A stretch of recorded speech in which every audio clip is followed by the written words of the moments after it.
Secangkir pengharapan untuk mengawali hari ini. Renungan pagi tanggal 17 April. Menyelaraskan pekabaran malaikat kedua bagian 2. Wahyu 18 ayat 1 dan 2. Kemudian daripada itu aku melihat seorang malaikat lain turun dari sorga. Ia mempunyai kekuasaan besar dan bumi menjadi terang oleh kemuliaannya. Dan ia berseru dengan suara yang kuat katanya, sudah rubuh Babel, kota besar itu. Dan ia telah menjadi tempat kediaman roh-roh jahat. Dan tempat bersembunyinya semua roh najis. Dan tempat bersembunyi segala burung-burung yang najis dan yang dibenci. Setelah umat Advent hari Sabat meninggalkan ajaran bahwa pintu peringatan telah ditutup, maka jalan pun terbuka untuk melihat kembali pemahaman mereka tentang kejatuhan Babel. Satu garis perkembangan penting dalam hal pekabaran malaikat kedua adalah memahami kejatuhan Babel sebagai kerusakan dua fase atau kerusakan yang progresif. Sementara Fitch melihat Wahyu 14 ayat 8 dan 18 ayat 1 sampai 4 sebagai satu peristiwa. Tetapi James White dan para penganut hari Sabat menafsirkan kedua ayat itu sebagai kejadian terpisah. White mencatat bahwa kejatuhan Babel yang dijelaskan dalam Wahyu 14 ayat 8 berlaku di masa lalu. Sementara yang dijelaskan dalam Wahyu 18 ayat 1 sampai 4 berlaku saat ini. Dan khususnya di masa yang akan mendatang.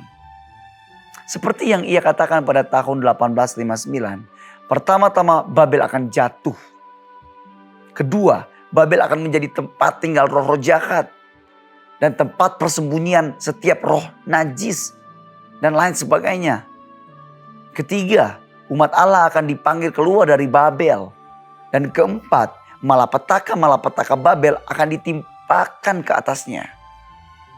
Jadi, meskipun kaum penganut hari Sabat percaya bahwa dunia keagamaan telah melakukan kesalahan serius pada awal tahun 1840-an dengan menolak ajaran Alkitab yang terkait dengan kedatangan Kristus yang kedua dan menganiaya orang-orang yang memegang kepercayaan itu, kejatuhan 1840-an itu hanyalah awal dari kebingungan. Perkembangan sebelum akhir zaman akan membawa gereja-gereja ke dalam kekacauan moral dan doktrin yang jauh lebih serius. Sampai akhirnya Tuhan harus menyerah dengan gereja-gereja yang sangat bingung. Yang memilih untuk menjadi bagian dari Babel. Ellen White setuju dengan penafsiran ulang suaminya tentang kejatuhan Babel sebagai sesuatu yang progresif. Dan dia yakin pada akhirnya akan berkembang lebih jauh lagi. Baginya, penggenapan sempurna dari Wahyu 14 ayat 8 masih akan terjadi. Akibatnya, sebagian besar pengikut Kristus yang sejati masih ada di gereja-gereja di luar Adventisme. Jadi, Babel memang kacau, tetapi tidak sepenuhnya jatuh. Di luar itu, panggilan untuk keluar dari Babel tidak akan mencapai kekuatan penuh sampai tepat sebelum kedatangan kedua. Ketika Babel akhirnya akan benar-benar menggenapi kejatuhannya yang terus terjadi.